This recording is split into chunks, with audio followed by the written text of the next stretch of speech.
भारतीय आदिवासी धर्म परिषद भारत की जो छत्तीसगढ़ की यूनिट है उसके द्वारा आज जो राष्ट्रीय कार्यक्रम यहाँ आयोजित किया गया है, तो इस कवर्धा कबीर धाम की पावन धरा को मैं सबसे पहले नमन करता हूँ और यहाँ के सभी देवी देवताओं पेन पट्टाओं को मैं नमन करता हूँ।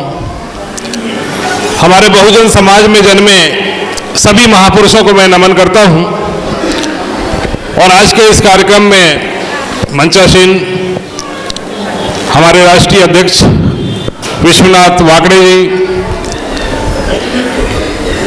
हमारे राष्ट्रीय महासचिव प्रेमशाही मुंडा जी,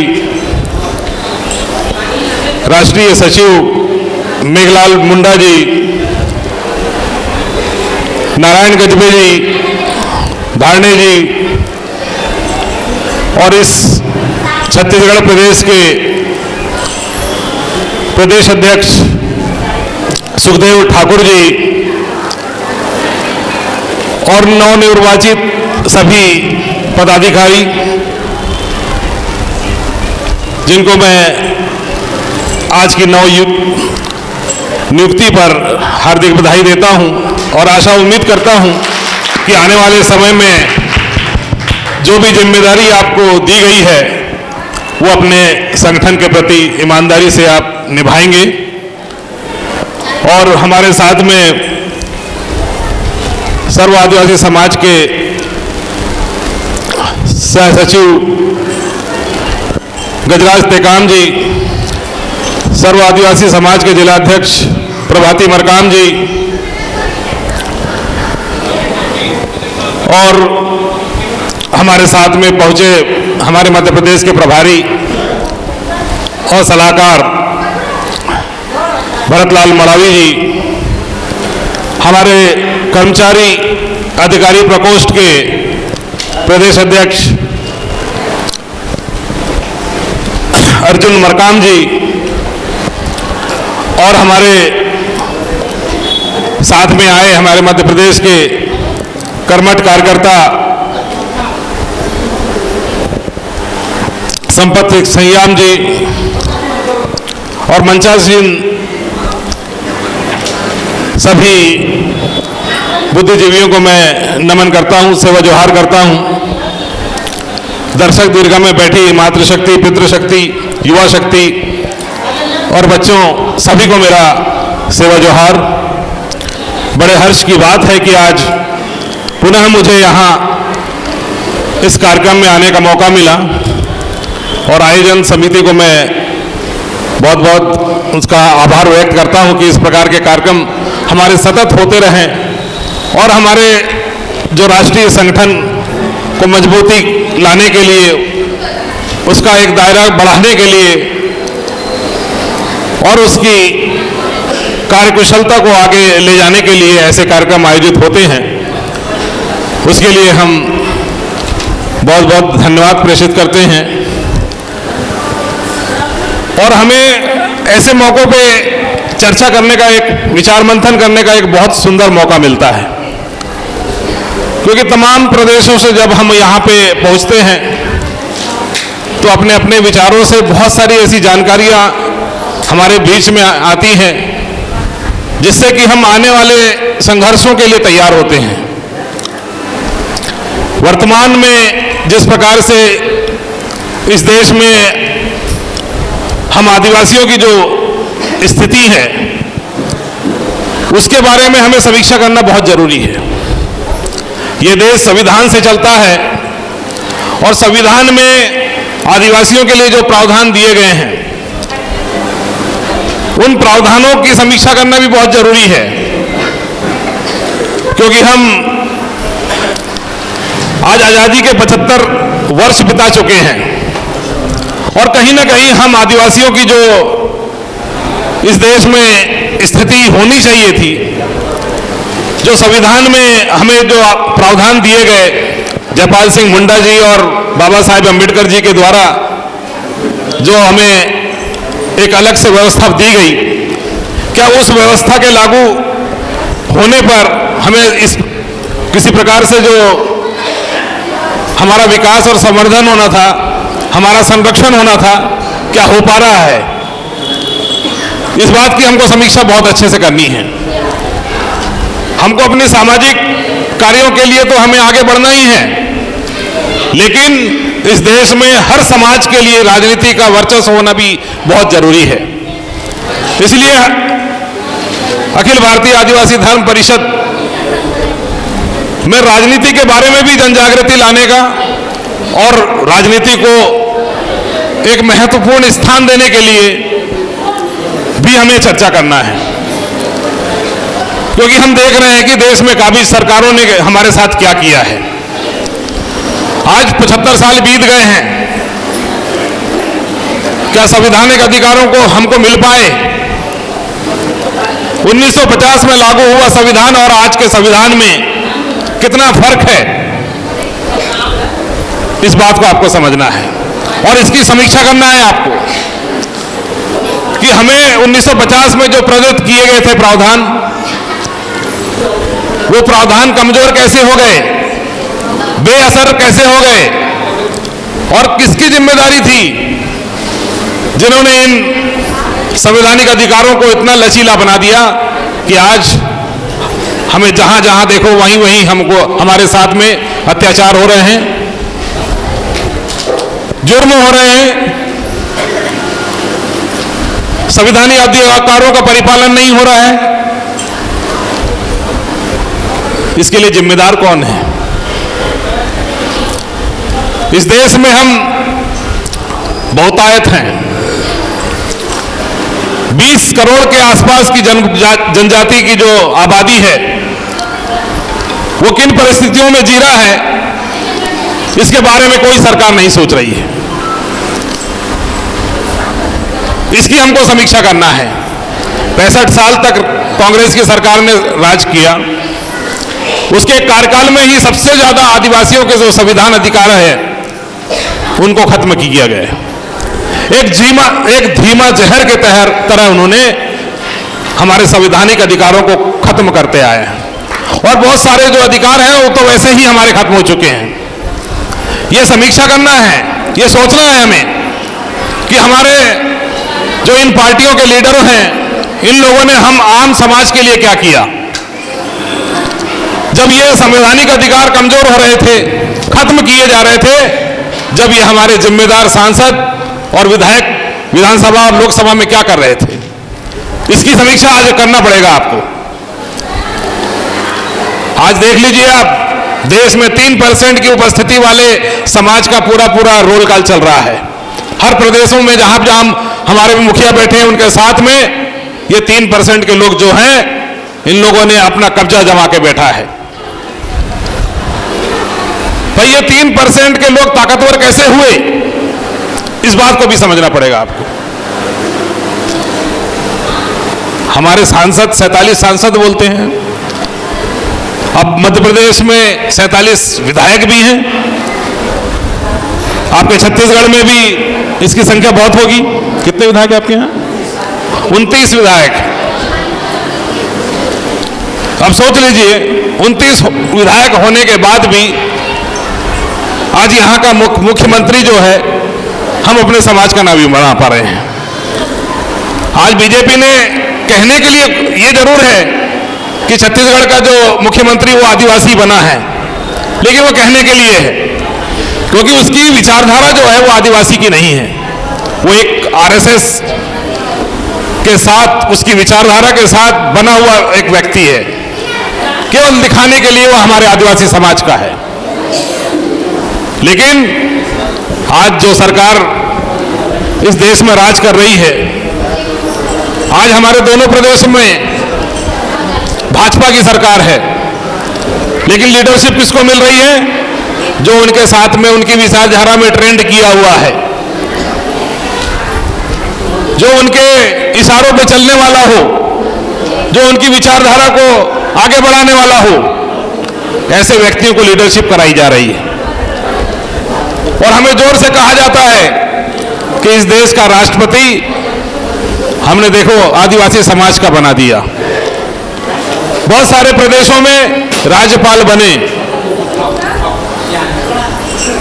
मुख्यमंत्री बने, लेकिन आदिवासी समाज का कुछ हो पाया? क्या विकास हो पाया? या फिर ये अत्याचार और शोषण जो हो रहा है उस पर रोक लग पाई? हमारे मध्य प्रदेश में देखो, अभी आए दिन एक सीधी की घटना हुई, कितनी शर्मसार करने वाली घटना थी कि एक भाजपा का जो कार्यकर्ता है वो हम आदिवासी के ऊपर पेशाब करता है। बैतूल में देख लीजिए, उल्टा टंगा के मारा जाता है। अब इसमें ये मारने वाले हैं कौन?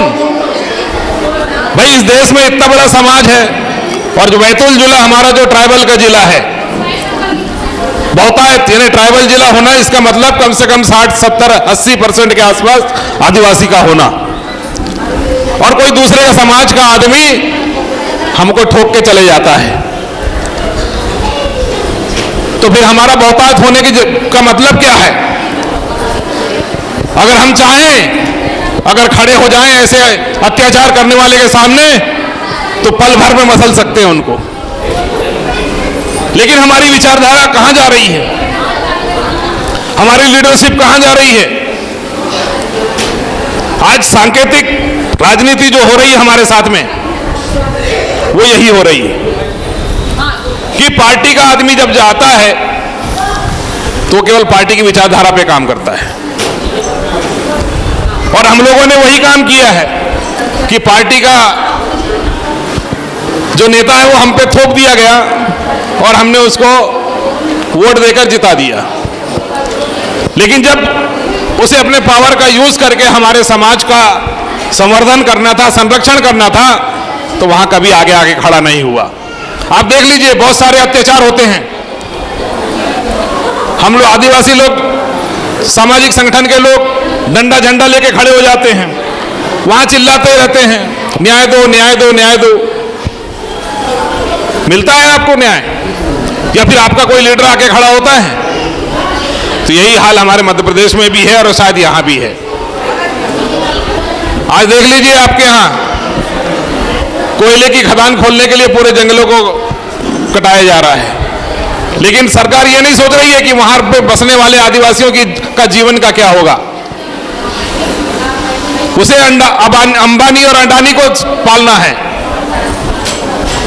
तो ऐसी सरकारों के लिए थोड़ा सा ध्यान रखिए। हमारी जो लीडरशिप है उसको मजबूत करिए। आपके धर्म परिषद में बहुत सारे ऐसे कार्यकर्ता हैं जो बहुत अच्छी लीडरशिप कर सकते हैं। ऐसे लोगों को राजनीतिक मंच में जाना चाहिए, पहुंचाना चाहिए। विधानसभा, लोकसभा में जब तक आदिवासी विचारधारा का आदमी दहाड़ेगा नहीं, तो आपके हक अधिकारों के लिए कोई सुनने वाला नहीं है।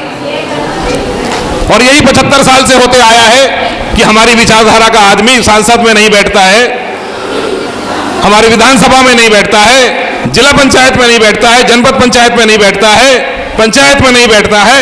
इसलिए हम अपने हक अधिकारों से वंचित रहते हैं, क्योंकि वो गुलाम व्यवस्था में रहता है। बाबा साहेब अंबेडकर ने आजादी के पहले पूना पैक्ट में हमें डबल वोट का जो अधिकार दिया था, वो यही सोच के दिया था कि आने वाले समय में जब आजाद भारत में जब राजनीति हावी होगी, तब हम लोगों का क्या होगा। और उन्होंने कहा था कि पूना पैक्ट जब निष्फल हुआ, तो उन्होंने कहा था कि आने वाले समय में राजनीति में केवल दलित और आदिवासी समाज के केवल एजेंट जाएंगे, और वो जो काम करेंगे वो केवल पार्टियों की विचारधारा पे काम करेंगे। और वही आज तक होते आ रहा है। लेकिन हम अपने आप को नहीं समझ पा रहे हैं कि हमारे पास में इतनी अच्छी व्यवस्था है। अनुच्छेद 13(3) का में हमको दिया गया है रूढ़ी एवं परंपरा, रूढ़ी जनसंहिता। उसके आधार पे अगर हमने 1950 में काम कर लिया होता, तो आज हमारी लीडरशिप बहुत मजबूत होती और हमारी जो दशा और दिशा है वो भी अन्य लोगों से बहुत ऊपर होती। लेकिन ऐसा नहीं करने दिया गया। जब ये पार्टियों को हमारे बीच में लाया गया, तो हमारा जो सिलेक्शन की जो पद्धति थी उसे खत्म करके वहां पे इलेक्शन थोप दिया गया। क्योंकि हमारी जो पुरखैती व्यवस्था थी, जो पंचायती राज आने के पहले में हम सब गांव के लोग बैठ के एक मुखिया चुनते थे, वहां कोई इलेक्शन नहीं होता था और सारे निर्णय जो होते थे वो सामूहिक होते थे। और आज हम अपना लीडर चुनते हैं तो क्या हमारे निर्णयों के अधिकार प्रत्याशी होता है क्या? आप ही बताइए। आज पार्टियों में बढ़ गए हैं हम लोग, बीजेपी में, कांग्रेस में। वो पार्टी बोलती है कि फलाने को मिलना चाहिए प्रत्याशी, उसको बनना चाहिए, और वहां जब वो पार्टी का प्रत्याशी होता है, वो जब जीत के जाता है तो केवल पार्टी का हो जाता है। लेकिन हमने सामाजिक जिम्मेदारी का वहन नहीं किया। अगर हम सामाजिक लोग इकट्ठा बैठ जाएं, एक हमारे बीच से कम जो हमारे लिए लड़ता हो, हमारे संघर्ष को जानता हो, हमारे राजनीतिक अपने सामाजिक पाठशाला में बैठा हो, ऐसी पाठशाला का व्यक्ति आपके समस्याओं को, आपके दुख दर्दों को समझ सकता है। और ऐसे ही लोग अगर चुन के पंच, सरपंच और जनपद सदस्य, जिला पंचायत सदस्य, विधायक और लोकसभा में जाए सांसद बनकर, तो वहां कर दहाड़ सकता है। जैसे अभी देख रहे हैं आप कि कुछ परिवर्तन आ रहा है, कुछ प्रदेशों में चल रहा है ये परिवर्तन। इसलिए आपको छत्तीसगढ़ में भी ऐसा निर्णय लेना पड़ेगा, अपना नेता खुद चुनना पड़ेगा आपको। उसमें आपकी जिम्मेदारी से जब तक नेता नहीं बनेगा, जब तक वो आपके अधिकारों के लिए लड़ेगा नहीं। इस बात को आपको समझ लेना है। आज जब राजस्थान विधानसभा में दहाड़ा जा रहा है तो वो यही है, यही वो परिणाम है। और यही विचारधारा के आदमी जब तक जाएंगे चुन के, तब हमारे समाज की कोई दशा और दिशा बदलेगी। क्योंकि हम देख रहे हैं इतने बड़े बड़े आंदोलन होते हैं, हम सामाजिक आंदोलन कर करके थक चुके हैं। लेकिन जिंदा रहना भी जरूरी है, आंदोलन करना भी जरूरी है। तो साथियों, जिस प्रकार से अखिल भारतीय आदिवासी धर्म परिषद का एक लक्ष्य है कि इस देश के आदिवासी समाज की जो पहचान है उसको पुख्ता करने के लिए हम जो धर्म कोड की लड़ाई लड़ रहे हैं, वो लड़ाई हम जहां भी जाते हैं इसके बारे में कहने के लिए, तो यह अखिल भारतीय आदिवासी धर्म परिषद का जो मंच है उसकी सराहना होती है। इसलिए इस मुहिम के लिए हमको लड़ना होगा, क्योंकि तमाम बहुत सारी हमारी राष्ट्रीय सामाजिक समस्याएं हैं, जिसमें अभी यूसीसी आने वाला है, यूनिफॉर्म सिविल कोड बिल। उसमें भी हमको समझना है कि अगर वो लागू हो गया तो हमारे अधिकार कहां जाएंगे। हमारी सारी जो जीवन शैली है वनों के पर आधारित है। आज वन संरक्षण अधिनियम 2023 आ चुका है, उसके लिए लड़ने वाला कोई नहीं है। हम कांग्रेस कांग्रेस कांग्रेस करते रहते हैं, क्या वो मुख्य भूमिका निभा पा रहा है, हमारी लड़ाई लड़ पा रहा है, या विपक्ष की भूमिका निभा पा रहा है? इस चीज को आपको समझना है। और आज से ही आप तर्क वितर्क करना और अपनी समीक्षा करना सीखिए कि कौन पार्टी क्या कर रहा है, कौन संविधान को खत्म कर रहा है, कौन इस लोकतांत्रिक व्यवस्था को खत्म कर रहा है। इस बात को आपको समझना पड़ेगा। और जब तक आदिवासी समाज का हर व्यक्ति ये जिम्मेदारी नहीं लेगा कि हमारा नेता और हमारा राजा कौन होगा, और वो खुद तय नहीं करेगा, जब तक हमारा कुछ नहीं होने वाला। तो इस बात को आपको समझ लेना है। और मैं आपसे माफी चाहूंगा कि समय बहुत हो चुका है, और मैं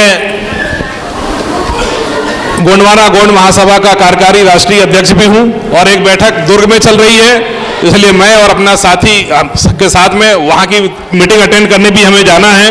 और आप सभी से मैं यही चाहूंगा कि आप अपने मान सम्मान, अपने वजूद, अपने स्वाभिमान और अपनी प्रतिष्ठा की लड़ाई के लिए जरूर आगे आएं। और इस देश में जो राजनीति है वो हर समाज के लिए बहुत जरूरी हो गई है। इसलिए आप जब भी छोटे से लेकर बड़ा नेतृत्वकर्ता जब चुनेंगे तो इस बात का जरूर ध्यान रखेंगे कि हम किसी भी किराना दुकान में जाते हैं तो पूछते हैं ये तेल क्या भाव है, इसमें मिलावट तो नहीं है। 17 प्रकार के क्वेश्चन करते हैं, ये नमक अच्छा है कि नहीं, मिर्ची अच्छी है कि नहीं, कि इसमें मिलावट तो नहीं है। एक फिल्म आई थी शाहरुख खान की, उसने भी एक संदेश दिया था कि जब ये सारी चीजें हम करते हैं, पूछते हैं किसी चीज को खरीदते हैं अपने लिए, तो नेता भी आप अपने लिए चुनते हैं। तो नेता के समय भी इस बात का ध्यान रखिए कि कौन नेता अच्छा होगा, जो हमारे लिए हमारी लड़ाई लड़ेगा, हमारे लिए दहाड़ेगा। बस इतनी बात कहकर मैं अपनी वाणी को विराम देता हूं। जय जोहार, जय सेवा।